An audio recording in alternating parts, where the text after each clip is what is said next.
I never knew exactly what my heartbeat sounded like until it was the only thing I could hear.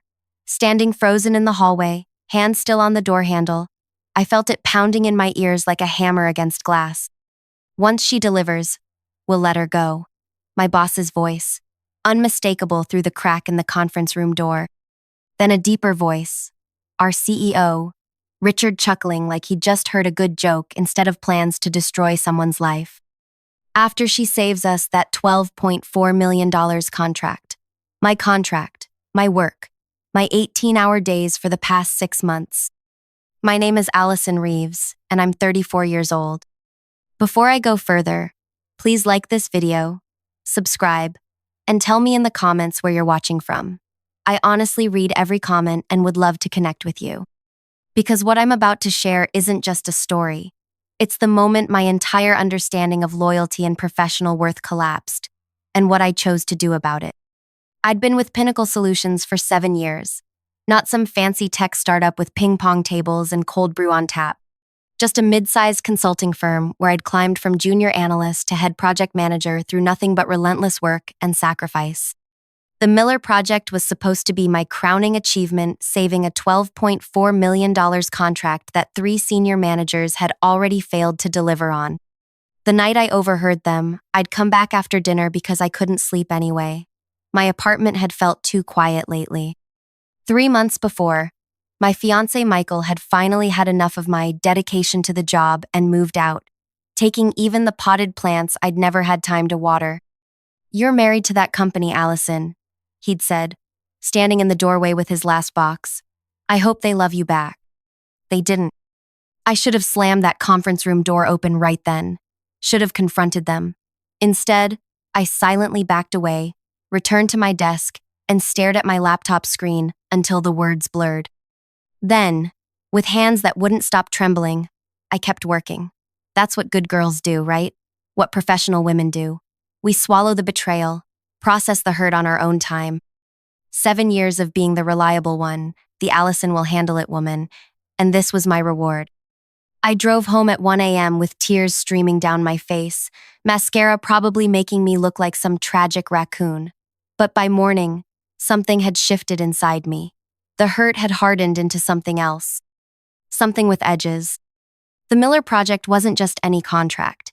It represented exclusive rights to develop software for 3 of the largest hospitals in our region.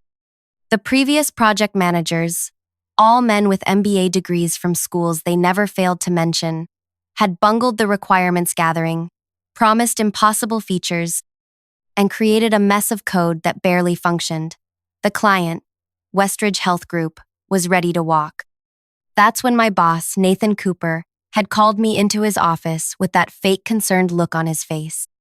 "Alison, you're the only one who can salvage this," he'd said, both hands pressed against his desk like he was physically transferring the burden. "Your attention to detail, your relationship skills. We need you." And God help me, I'd felt proud, special, chosen. What I didn't know then was that I wasn't chosen for my skills. I was chosen because I was expendable. The next morning after the overheard conversation, I arrived at work earlier than usual. My eyes were swollen despite the cucumber slices and cold spoons I'd pressed against them at 5 a.m. I wore my sharpest blazer, the navy one with structured shoulders that always made me feel like I was wearing armor. Nathan was already there, which was unusual. He smiled when he saw me, and I watched that smile with new eyes. How had I never noticed how it never quite reached his eyes? "Alison, just the woman I wanted to see. How's progress on Miller looking?" My throat felt tight, like I might either scream or throw up. Instead, I smiled back. "On track. The development team has corrected the integration issues from yesterday.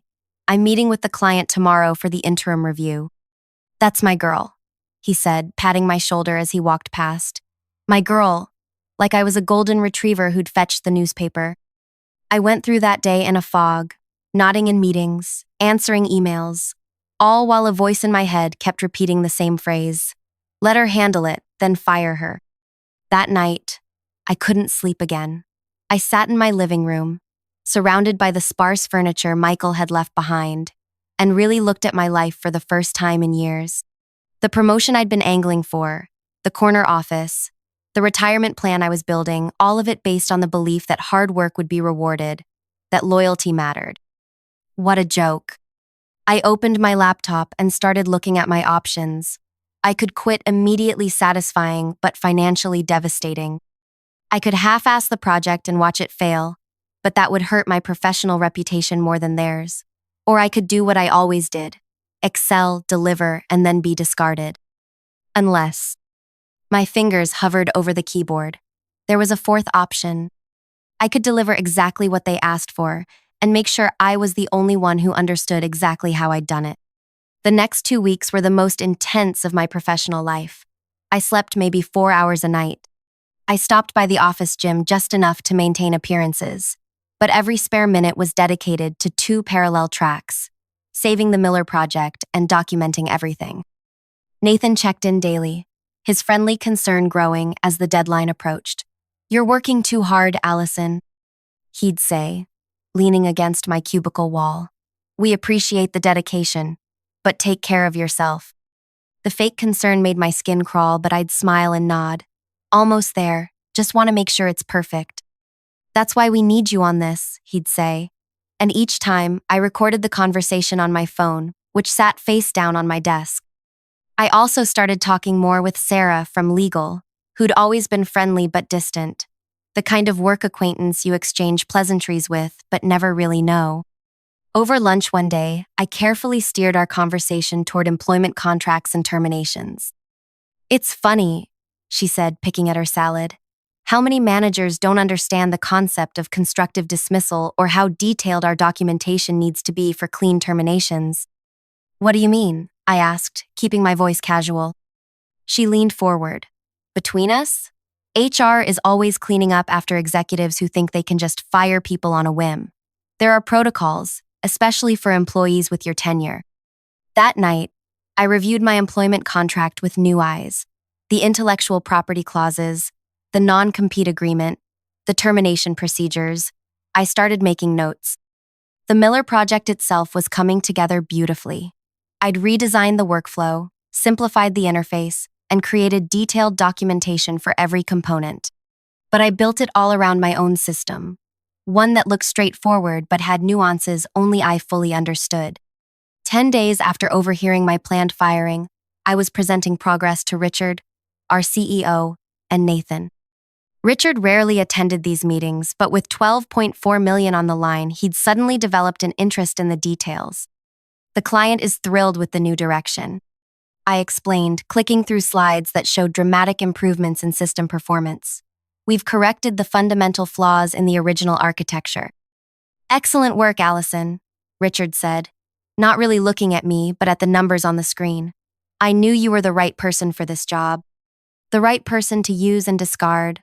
I smiled so hard my cheeks hurt. "The next phase is critical," I continued.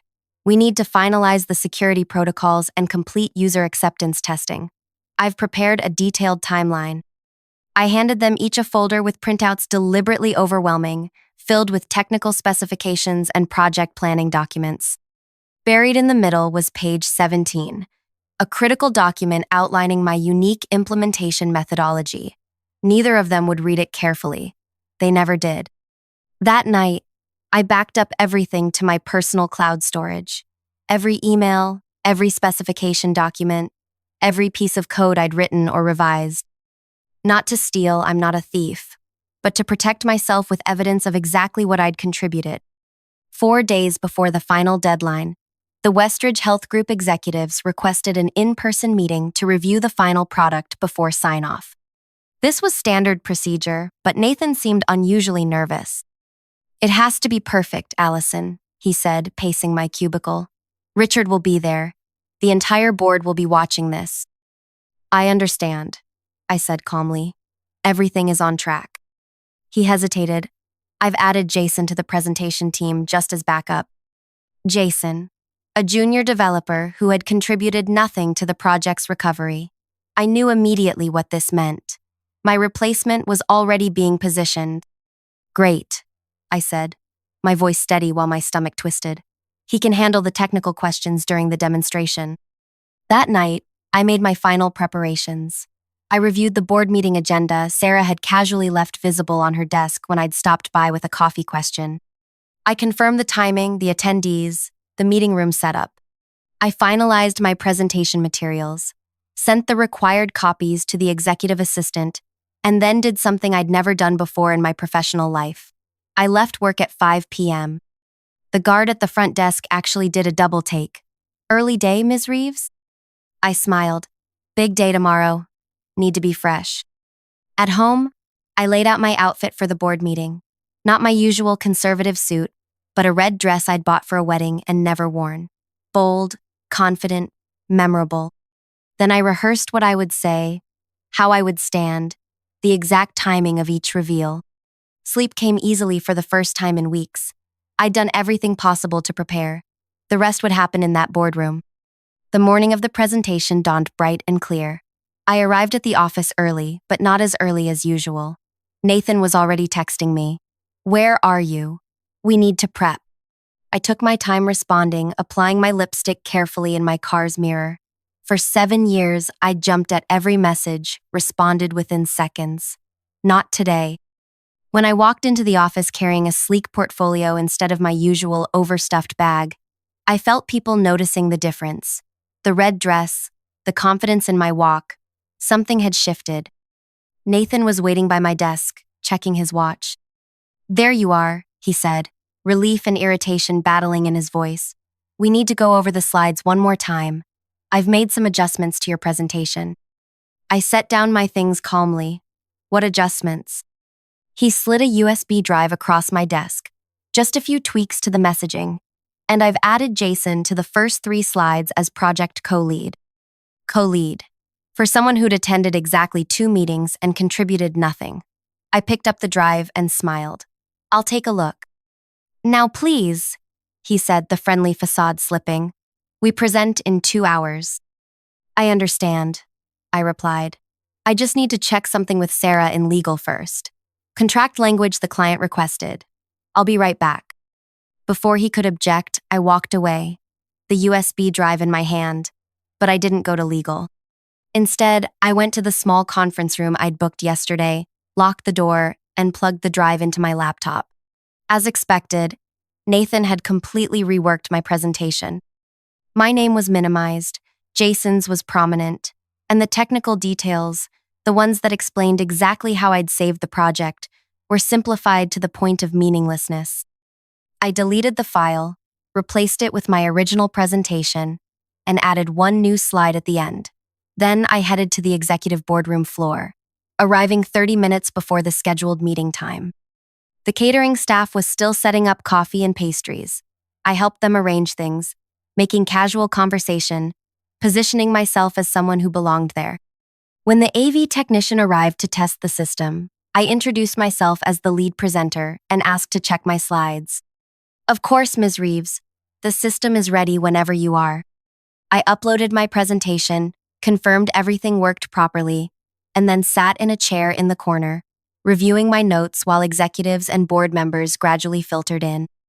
Nathan arrived 15 minutes before the start time, looking increasingly panicked when he couldn't find me. When he finally spotted me already in the boardroom, his eyes widened. "Alison, I've been looking everywhere for you. Did you review the updated slides?" I nodded, my face serene. "Everything's ready to go, Nathan. The presentation is loaded and tested." Relief washed over his face. "Perfect. The Westridge team just arrived. They're in the lobby." As he turned to leave, I added, "Oh, and Nathan? I kept your changes to a minimum. I think my original version conveys the technical achievement more accurately." He froze, then turned back slowly. "What does that mean? I need to see the slides now."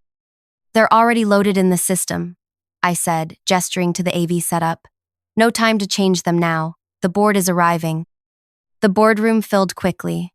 Richard, our CEO, made his entrance last, flanked by 2 Westridge Health Group executives. I recognized Dr. CEO. Eleanor Miller herself, the woman whose family name was on our contract, whose hospitals would be using our system. She wasn't just a client. She was the decision maker who controlled that $12.4 million. I straightened my spine, feeling the red fabric of my dress against my skin. For 7 years, I'd worn muted colors, played the part of the reliable background player. Today, I was choosing visibility. Nathan was sweating now, casting nervous glances between me and the presentation screen. Jason arrived, looking confused when he saw me already seated near the presenter's position. Richard began the introductions, his voice booming with practiced authority. "We're delighted to present the completed Miller project today," he said, gesturing broadly. "Our team, led by Nathan Cooper, has transformed the original concept into a state-of-the-art hospital management system that will revolutionize your operations." Not a single mention of my name, I wasn't surprised. "Nathan, why don't you take it from here?" Richard said, settling into his chair at the head of the table. Nathan stood, buttoning his jacket with slightly trembling fingers. "Thank you, Richard. We're extremely proud of what we've accomplished. I'd like to introduce Alison Reeves, who has assisted with the project implementation, and Jason Mercer, who has been instrumental in the technical architecture. Assisted, after 6 months of 18-hour days, after saving what 3 men had destroyed." I stood, smiled warmly, and moved to the presenter's position before either Nathan or Jason could reach it. "Thank you, Nathan. Good morning, everyone. I'm excited to show you how we've not only salvaged but revolutionized the Miller project." I clicked to the first slide, my original slide, with my name clearly listed as project lead. Nathan's face tightened. But what could he do? Wrestle the clicker from my hand in front of the board and our most important client? For the next 20 minutes, I walked through every aspect of the project with confident precision. I explained how I'd identified the fundamental flaws in the original architecture, redesigned the workflow patterns, and created an intuitive interface that the hospital staff could learn in half the time originally estimated. The key innovation, I continued, clicking to slide 15, was recognizing that the previous approach violated 3 core principles of healthcare information systems. I outlined each one, watching Dr. Miller nod with increasing enthusiasm. Nathan tried to interject twice, but I smoothly acknowledged his points and continued, never surrendering control of the presentation. Jason, to his credit, looked increasingly uncomfortable, clearly aware he was being positioned for work he hadn't done. "What about the security concerns our IT director raised last month?" Dr. Miller asked, her first direct question. Nathan started to answer, but I spoke first. "An excellent question. If you'll turn to page 17 in your packets." I paused as everyone shuffled through their materials to find the document I'd buried there. The one I knew Nathan and Richard hadn't read. "You'll see our comprehensive security protocol, which exceeds industry standards in 3 critical areas." I walked them through it, watching Dr. Miller's expression shift from skepticism to approval. By the time I clicked to the final slides, the energy in the room had transformed. The board members were leaning forward. The Westridge executives were exchanging impressed glances. "In conclusion," I said, "we've delivered a system that not only meets your original requirements, but enhances operational efficiency by an estimated 34% over your current processes." The implementation timeline on page 23 shows we're ready to begin rollout next week, with full deployment completed 2 weeks ahead of schedule. Applause broke out, actual applause, from the Westridge team. Richard was beaming now, dollar signs practically visible in his eyes. Nathan was attempting to look proud, while simultaneously looking like he might vomit. "Any questions?" I asked, standing tall in my red dress. Dr. Miller spoke up. "Just one. This is impressive work, Ms. Reeves. I'd like you to personally oversee the implementation at our flagship hospital."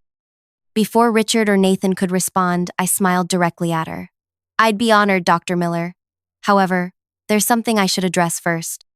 I clicked to the final slide, the one I'd added last night, the one neither Nathan nor Richard had seen. On the screen appeared a simple statement: "Project continuity concerns." The room went silent. "What's this?" Richard asked, his smile faltering. "A critical consideration for the success of this project," I said calmly. "As the sole architect of the revised system, I've created detailed documentation for every component. However, there are nuances to the implementation that only I fully understand at this point. Nathan's face had gone from red to white. He knew what was coming. I recently learned, I continued, my voice steady despite my pounding heart, that Pinnacle planned to remove me from the project immediately after today's presentation. Before the actual implementation, before the training, before ensuring the system functions as promised. Richard stood abruptly. This is hardly the time or place. I disagree, I said, not raising my voice but not backing down. This is exactly the time and place, because it directly impacts Westridge's $12.4 million investment. Dr. Miller's eyes narrowed. What exactly are you saying, Ms. Reeves? I turned to face her directly. I'm saying that 10 days ago, I overheard Nathan and Richard discussing plans to terminate my employment once I had saved your contract. Their exact words were, let her handle it, then fire her. The boardroom erupted in murmurs. Dr. Miller's expression hardened as she looked between Richard and Nathan. Is this true? She asked them. Nathan stepped forward. Alison is obviously misinterpreting something she thinks she heard. I have the recording, I said quietly, pulling my phone from my portfolio. Would you like me to play it? The blood drained from both men's faces. I hadn't been recording in the office that night. I'd been in the hallway, but they didn't know that. What they did know was that I'd been recording our recent conversations, and there was enough damning evidence there to make them uncertain. Dr. Miller turned to Richard. I find this disturbing, to say the least. We're entrusting our entire hospital network to this system. Continuity of expertise is non-negotiable. Richard tried to recover. Dr. Miller, I assure you, there's been a misunderstanding. Alison is a valued team member. We had been discussing restructuring, yes, but restructuring that coincidentally was scheduled for immediately after I delivered this project? I interjected. After working nights and weekends for 6 months to fix the mess your previous project managers created? Dr. Miller stood. I've heard enough. Mr. Harrington, our contract explicitly requires stable project leadership through implementation and the first year of operation. If Ms. Reeves created this system, then she needs to oversee its implementation. I let the moment hang there, watching Richard's mental calculations, the $12.4 million contract versus whatever he'd planned for me. Of course, he finally said, his businessman smile returning. Alison is essential to the project. There was never any intention of removing her. I turned back to the screen and clicked to a new slide I'd prepared, one showing the implementation schedule with my name clearly indicated as lead on every phase. Then you'll have no objection to formalizing my role in the updated contract, with guaranteed continuity for the full project lifecycle. It wasn't a question. Dr. Miller nodded approvingly. I insist on it, actually, and I'd like that addendum drafted today. The meeting wrapped up shortly after, with handshakes and forced smiles. As the room emptied, Richard gripped my elbow, his fingers digging in just slightly too hard. My office. Now, he hissed. I smiled pleasantly. Of course. Right after I finish answering Dr. Miller's questions about the implementation timeline, I spent the next 20 minutes with the Westridge team, discussing details and building rapport. When I finally made my way to Richard's office, both he and Nathan were waiting, faces like thunderclouds. What the hell was that? Richard demanded the moment I closed the door. I remained standing. That was me ensuring project continuity for our most important client. You ambushed us in front of the board, Nathan said, voice shaking with anger. You had no right. I had every right, I countered, my voice level but firm. You were planning to fire me after I saved your contract, after I fixed the mess 3 men with corner offices created. I simply made sure our client understood what that would mean for their investment. Richard leaned forward, his expression calculating now. What do you want, Alison? A raise? A promotion? Name it. The question caught me off guard. I had expected rage, threats, maybe immediate termination despite the scene it would cause, not negotiation. For a moment, I considered what I did want. The director position I'd been angling for, a corner office with my name on the door. But standing there in my red dress, I suddenly realized those things belonged to the old Alison, the one who believed in the system, who thought loyalty would be rewarded with loyalty. I want 3 things, I said finally. First, The lead role on the Miller Project implementation, fully documented and contracted, with a completion bonus equal to 5% of the contract value. Richard's jaw tightened, but he nodded. Second, I want a formal retraction of any termination plans, with Sarah from legal present as witness. Nathan started to protest, but Richard cut him off. Fine. Third, I continued, feeling a strange calm now. Once the Miller Project is successfully implemented and the first quarterly review completed, I want a clean departure from Pinnacle. A generous severance package, excellent references, and no non-compete restrictions. They both stared at me, confused. You want to leave? Nathan asked. After fighting to stay? I looked at him directly. I'm not fighting to stay. I'm fighting for the respect and recognition I've earned. There's a difference. Richard studied me with new eyes. You could have a future here, Alison. Today showed what you're capable of. Today showed what you're capable of too, I replied. And that's not something I can unknow. The aftermath was surprisingly quiet. Word spread through the office. Of course, whispers about how I'd outmaneuvered the executive team, secured my position on the biggest contract in company history, and somehow extracted concessions no one had seen Richard Harrington give before. Sarah from legal called me that afternoon.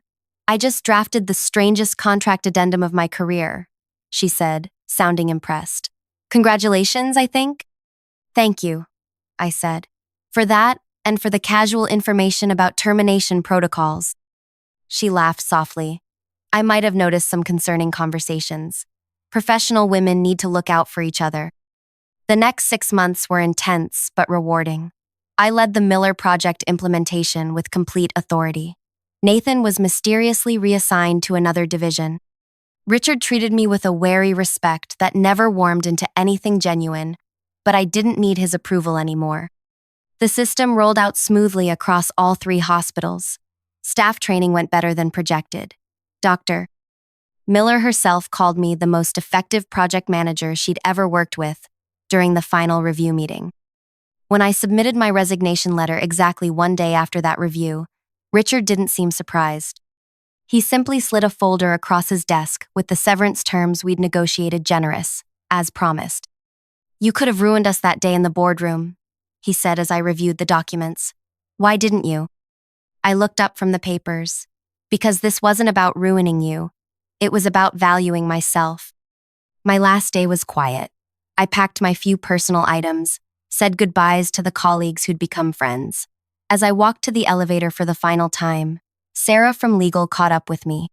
So where are you going next? She asked. I smiled. Dr. Miller offered me a position heading technology implementation across their entire hospital network. Double the salary, equity options, and a team I get to build myself. Sarah's eyes widened. You're going to work directly for the client? Can you do that? Check the revised contract language, I said, stepping into the elevator. No non-compete restrictions. I made sure of it. As the doors closed on Pinnacle Solutions for the last time, I felt neither triumph nor regret, just a quiet certainty that I would never again let anyone determine my worth but me. 2 months into my new role at Westridge Health Group, I received an email from Jason, my supposed co-lead from the Miller Project. The subject line read, "They're falling apart without you." Apparently, 3 more project managers had cycled through Pinnacle since my departure. The company had lost 2 major contracts.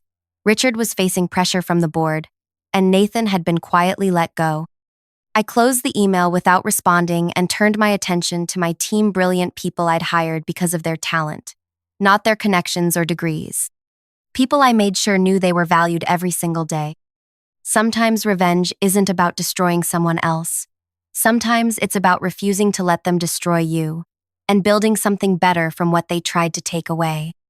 That day in the boardroom, standing in my red dress with the presentation clicker in my hand, I didn't just save my job. I found my power. And in the end, that was worth more than any corner office they could have offered me. So tell me, have you ever had to stand up for yourself when everyone expected you to stay quiet? Have you had to prove your worth to people who are ready to discard you? I read every comment, and your stories help me remember why sharing mine matters. If this resonated with you, Please subscribe to hear more truths that women like us rarely get to speak aloud. And if you know someone who needs to hear this message about valuing themselves, share this video with them. Sometimes the most powerful revenge is simply refusing to be a victim of someone else's story.